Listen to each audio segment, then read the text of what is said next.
Okay students, in the previous videos we have seen the first part of model 3, that is time system responses. Time response specification. In that we studied time response specification, derivations for second order system, derivations for peak time, rise time, peak overshoot and all the things. Okay, we have solved some of the problems on the peak overshoot and all the things, peak overshoot or peak overtime, how to calculate zeta, how to calculate omega n, and how to if they are given the waveform, the time response, then how to solve that one we have seen that. Okay, this is the second part of model 3, that is Routh stability criteria or RH criteria.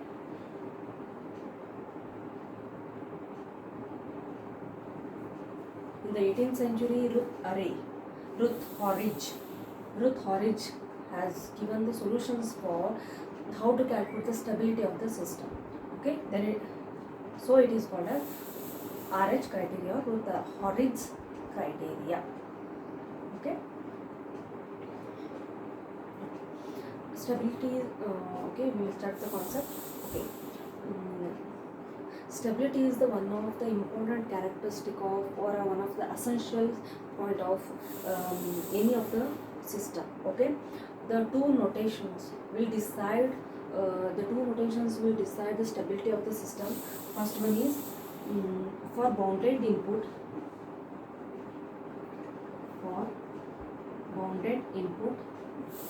For bounded input, there should and must should be a bounded output.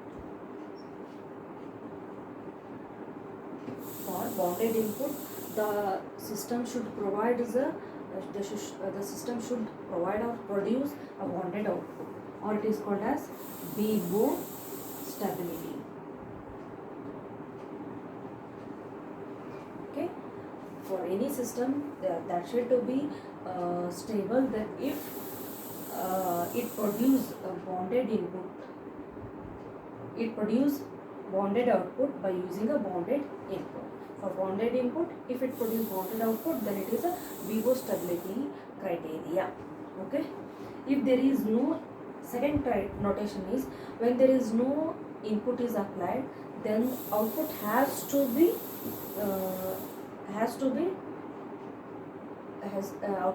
tend to 0 without any conditions. Okay, for no input is applied, if no input is applied, then output should be tend to 0, then output should be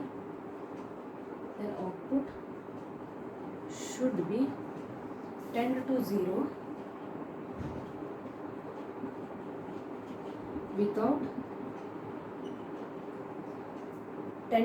without any initial condition.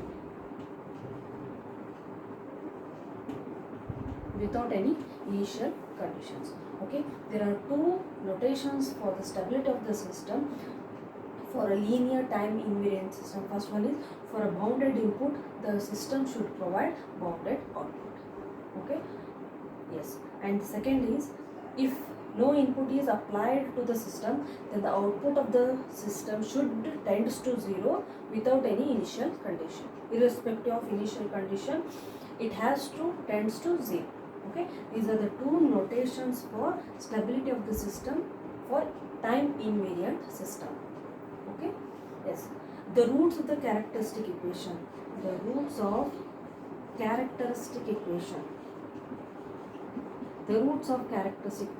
So what is characteristic equation is 1 plus G of S H of S. This is a characteristic equation. The roots of this characteristic equation determines the stability of the system. If you solving this equation, you will get some values that are the roots. That depends on that roots, we will decide the stability of the system. That's the system is stable, unstable, or marginally stable, or critically stable. Okay, on that the values, on that values we will tell that the stability of the system. Okay, yes. The roots of the characteristic equation, that is 1 plus g of s into h of s, determine the stability of the system. Okay, based on that values we will tell that the system is marginally stable, critically stable, marginally stable, stable or unstable. We will determine about the system. Okay, the next topic.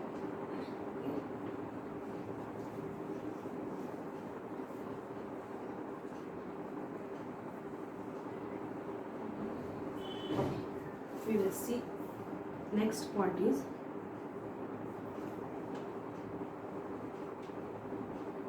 the next point is response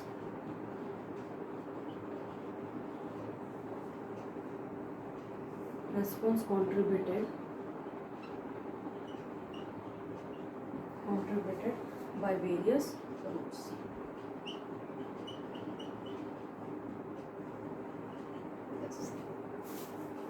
Yes, if the roots are given, then we will see that where the actually the roots will fall, or they will I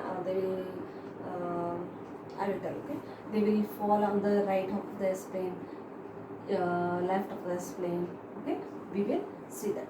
Okay, first one, m of s. This is the response of the system, that is a divided by s plus a plus j, and plus b divided by s plus a minus j.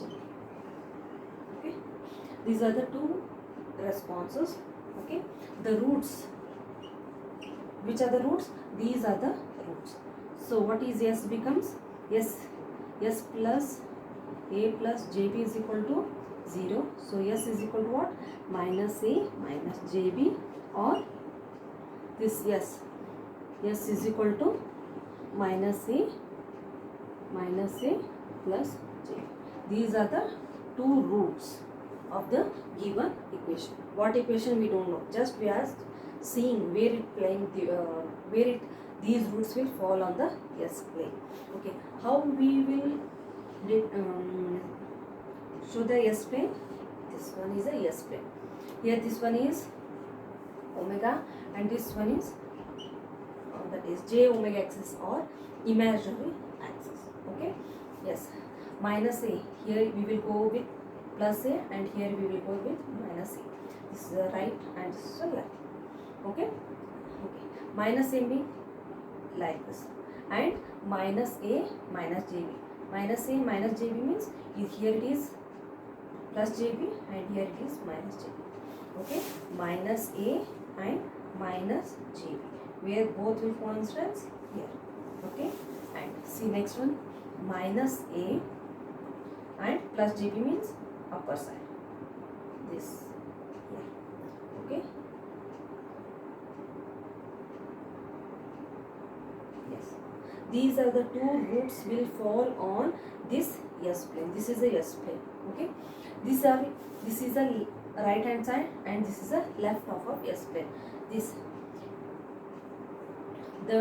two roots will lie on left half of s plane. This is the two roots lie on left half of s plane. This right is not considered. These two roots lie on left of s plane. Okay, how to consider this one? Like this. Okay, we will same equation, second term,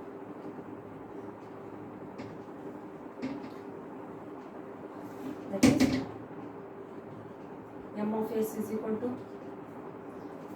a divided by s minus a plus jb plus b divided by s minus a minus jb. This is a response or partial answer of this one. Okay, what is the roots? S minus a minus plus jb is equal to 0. So what is s is equal to a minus jb, and what will be this one? S minus a minus jb equal to 0. So s is equal to a plus jb. What are the roots? S is equal to A minus JB and S is equal to A plus JB. Okay, this is a S plane. This one is omega and this one is J omega imaginary axis. This one is origin. Here we will go with A. Here we will go with minus A. This one is A minus JB. A is there.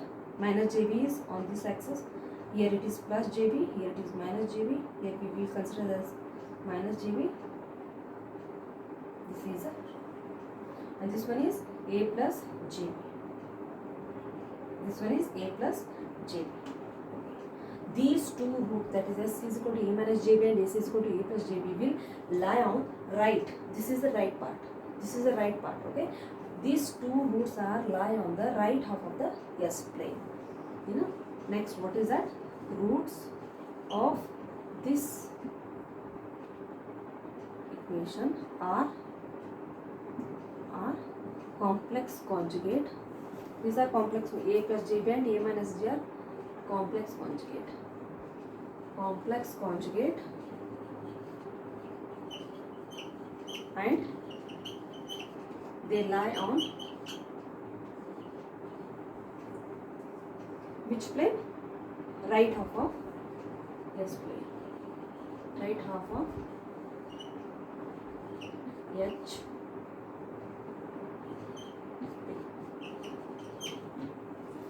Okay.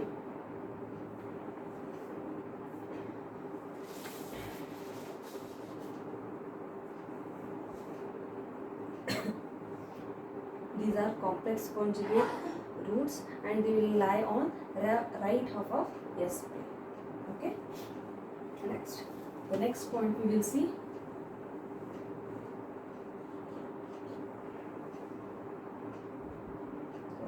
And one more condition. Okay, if the roots lie on left half of S plane, then the system is stable. What is that? The roots, if the roots are lie on the left half of S plane, then the system is stable.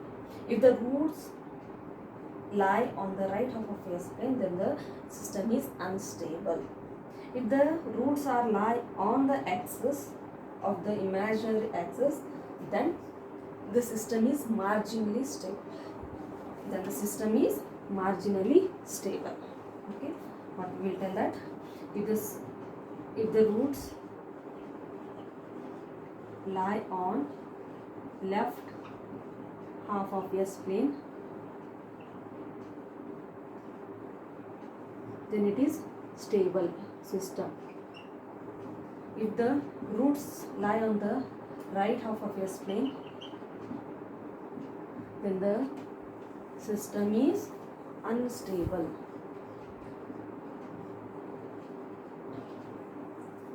If the root lie on the imaginary axis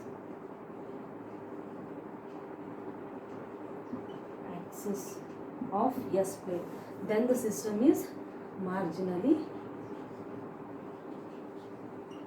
stable. And the system is marginally stable. This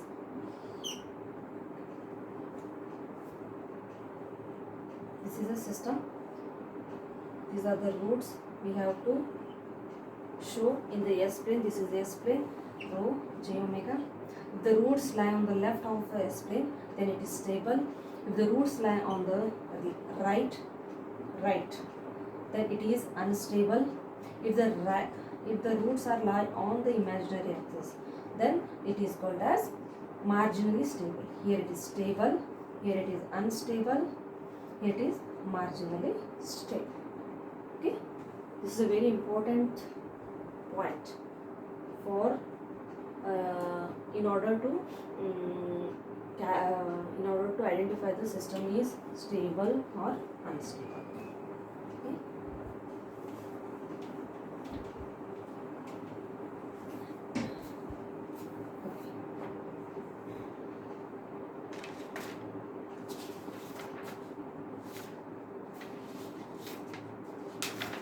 Yes. Okay.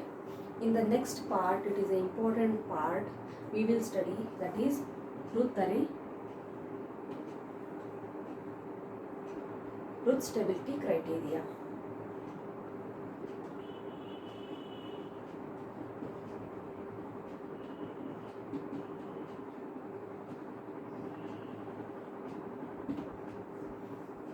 Okay.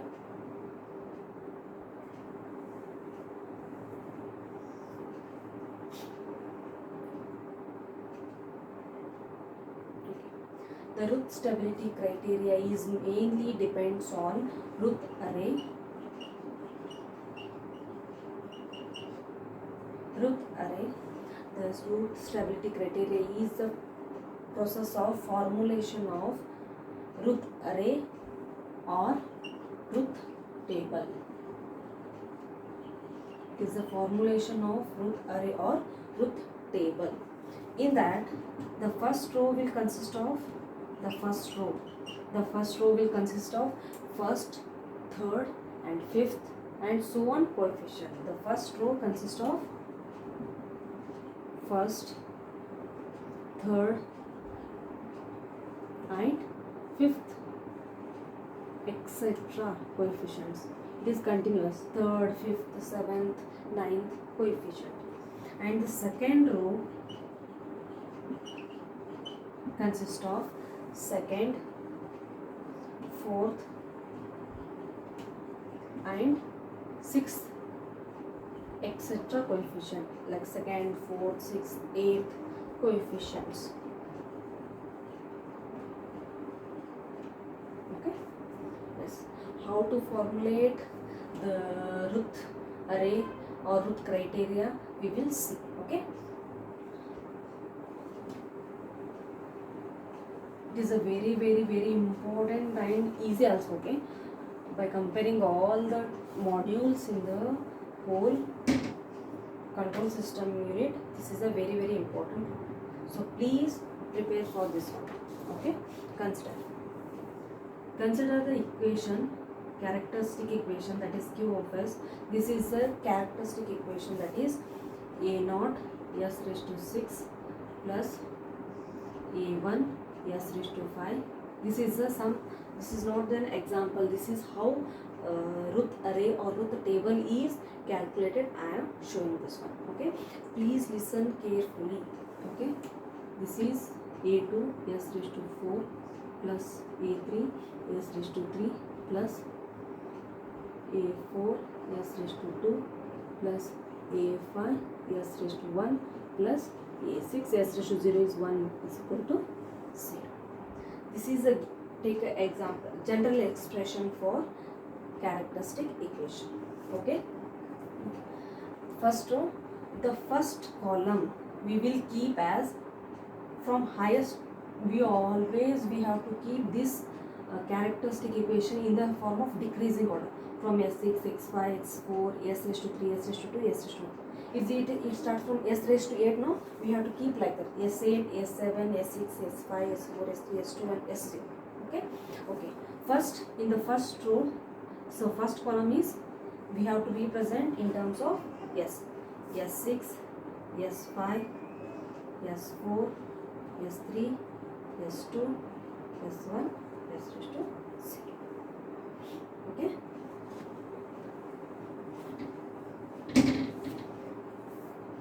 S5, S4, S3, S2, S1. In previous what I told, in the first row we have to keep first, third and fifth and etc. coefficient. First, third and fifth coefficient. We should not see this one. First, third and fifth. Okay. First coefficient, third coefficient and first, third, fifth and seventh. Here also seventh one term is there. So that is A0, A2, A4, A6. Okay. In the second row, we have to keep second, fourth, sixth, and if eighth is there, so we have to keep that. Okay. This one is A1,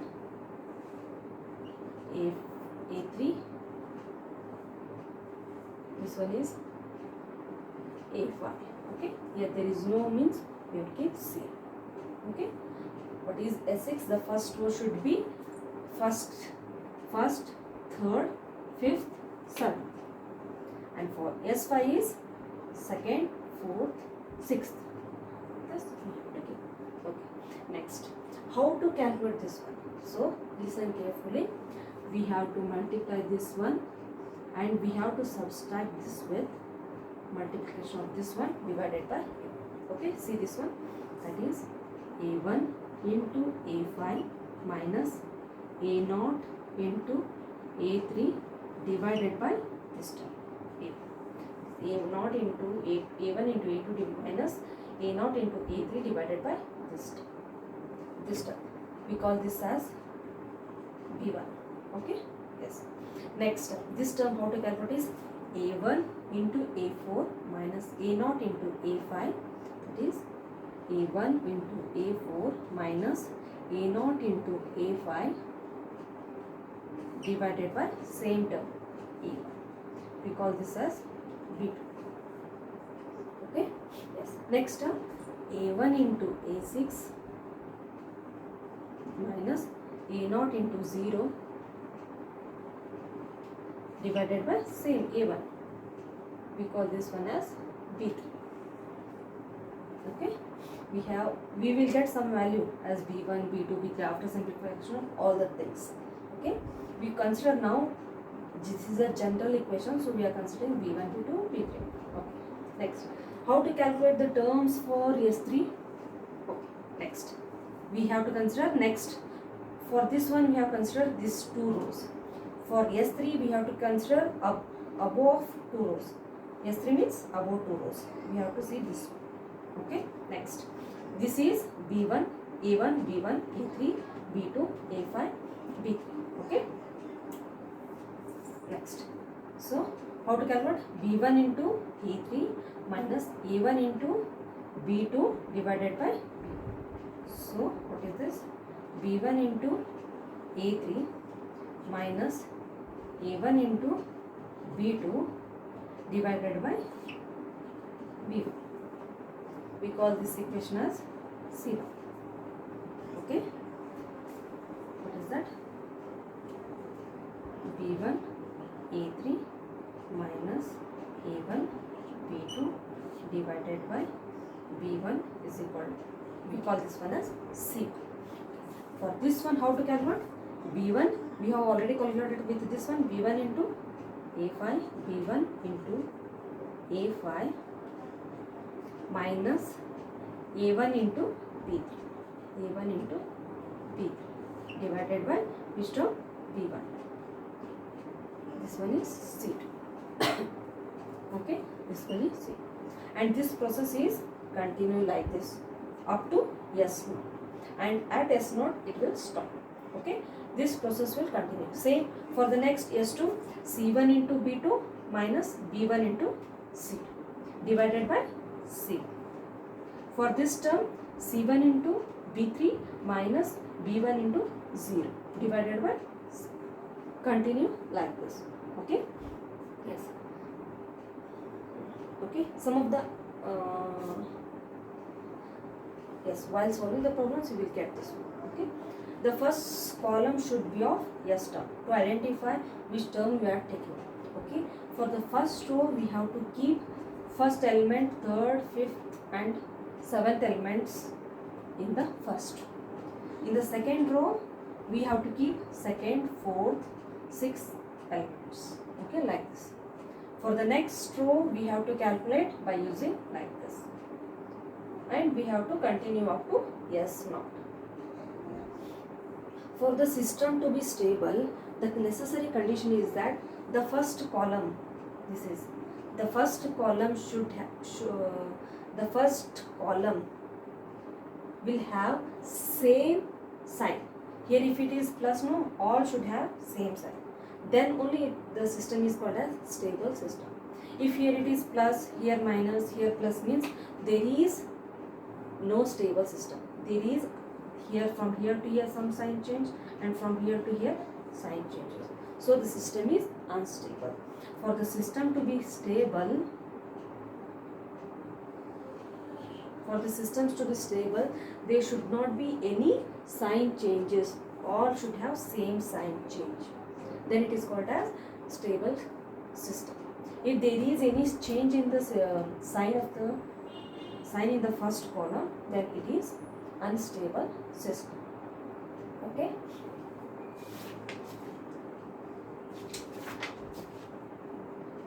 Okay.